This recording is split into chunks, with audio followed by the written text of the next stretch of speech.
आज जो हम टॉपिक डिस्कस करने जा रहे हैं वो 10th क्लास की book biology chapter number 14 reproduction से लिया गया है। टॉपिक का नाम है fertilisation and its types.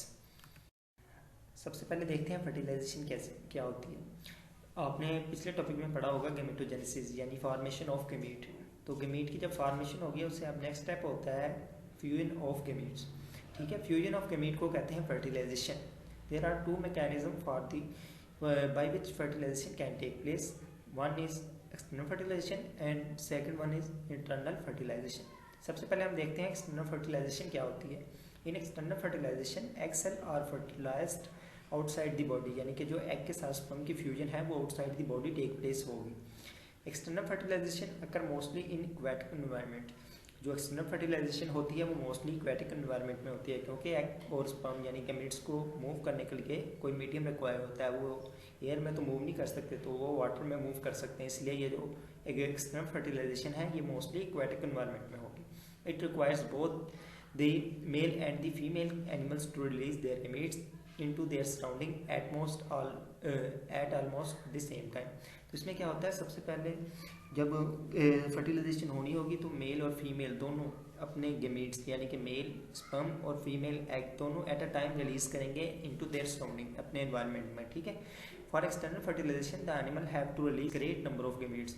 External fertilization के लिए एनिमल्स को ग्रेट नंबर ऑफ गैमेट्स को जो रिलीज़ करना पड़ता है, क्योंकि वो ज़रूरी तो नहीं है उसके साथ जाके फ्यूज़ करे, क्योंकि आप सराउंडिंग में कहीं इधर उधर भी गैमेट्स जो हैं वो मूव कर सकते हैं। तो इसके लिए बहुत ज़्यादा नंबर के गैमेट्स जो हैं वो रिलीज़ करने पड़ते हैं ताकि फर्टिलाइजेशन जो है वो take place. In external fertilization there is a risk of loss of gametes due to environmental hazards such as predator. जब एक्सटर्नल फर्टिलाइजेशन हो रही होती है तो बहुत ज़्यादा चांसेस होते हैं कि गैमेट जो है उसको नुकसान पहुंच सके। एनवायरमेंटल हैजर्ड्स जैसे कि कोई प्रेडेटर वगैरह उस पर अटैक कर दे, ठीक है, तो फिर वो क्या होगा, गैमेट वगैरह जो है वो ज़ाया हो जाएंगे।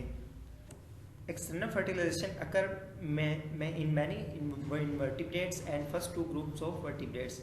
जो इनवर्टिब्रेट्स हैं मोस्टली उनमें एक्सटर्नल फर्टिलाइजेशन होती है, और first two groups of vertebrates यानी वर्टिब्रेट के फर्स्ट टू ग्रुप्स जैसे कि फिशेस हैं, एम्फीबियंस हैं, ठीक है, इन दोनों में एक्सटर्नल फर्टिलाइजेशन होती है। वर्टिब्रेट्स में से कौन कौन है जिनमें एक्सटर्नल फर्टिलाइजेशन होती है? Fishes and amphibians. सबसे पहले हम ये एक वीडियो देखते हैं जिसमें आपको एक्सटर्नल फर्टिलाइजेशन की क्लियरली समझ आ जाएगी। ये एक फीमेल फिश है और ये मेल फिश है। अब जो फीमेल फिश है ये अपने सराउंडिंग में अभी एग रिलीज़ करेगी। तो जैसे ही एग रिलीज़ करेगी ये आपको लाइट रेड कलर के यहाँ नज़र आएंगे। ये तो साथ ही वो जो मेल है वो स्पर्म रिलीज़ करेगा। तो इसने अपनी टेल से उसको स्प्रेड किया ताकि जो स्पर्म है उनके साथ जाके ये फ्यूज़ कर सकें, क्योंकि एग यहीं पड़े हुए थे। तो इसने अपने टेल से उनको स्प्रेड कर दिया ताकि जो मेल के स्पर्म है उनके साथ जाके एग फ्यूज़ कर सकें। इससे आपको क्लियरली एक्सटर्नल फर्टिलाइजेशन की समझ आ जाएगी। इसमें बहुत ज़्यादा हैजर्ड है एग के लॉस होने का। नेक्स्ट है हमारे पास internal fertilisation. In internal fertilisation egg cell are fertilised within the reproductive tract of female, यानी कि जो रिप्रोडक्टिव ट्रैक होता है फीमेल का उसके अंदर जो है एग और स्पर्म की फर्टिलाइजेशन होती है। It occurs in reptiles, bird and mammals. Reptiles में ये टेक प्लेस होती है, बर्ड्स में होती है और मैमल्स में। Such animals provide protection to the developing embryo. जो जिनमें इंटरनल फर्टिलाइजेशन होगी तो डेवलपमेंट के लिए तो वो अपने जो हो गए एम्ब्रियो उसको प्रोटेक्शन भी प्रोवाइड करेंगे।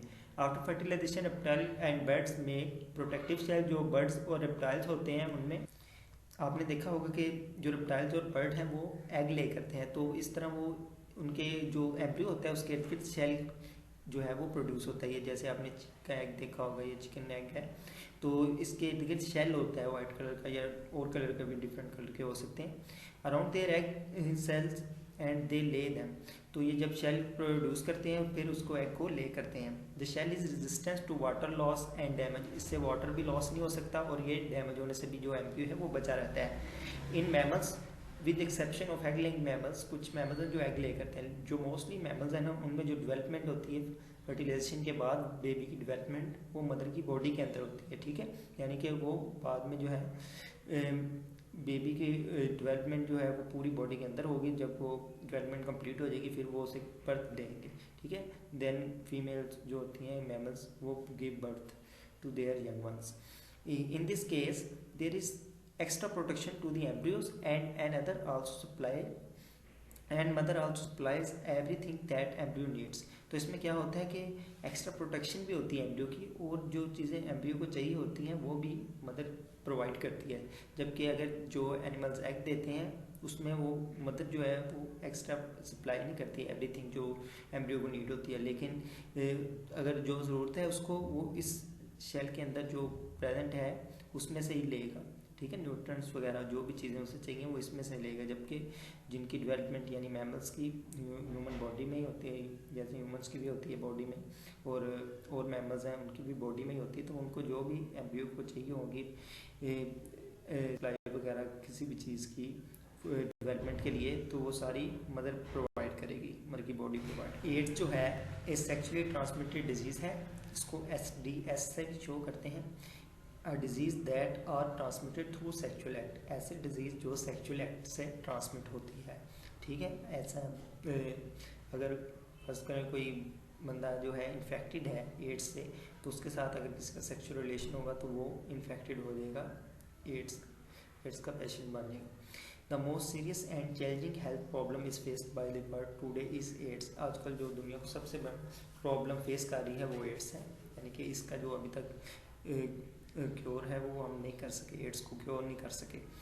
It is also sexually transmitted disease, ये सेक्सुअली ट्रांसमिट होती है। AIDS stand for acquired immune deficiency syndrome. AIDS stand for acquired immune deficiency syndrome. It is caused by human immunodeficiency virus. जो virus इसका सबब बनता है वो है HIV, human immunodeficiency virus. Virus क्या करता है, destroy the white blood cell. White blood cell जो है वो हमारे इम्यूनिटी का जो है इम्यून सिस्टम का मेजर पार्ट है।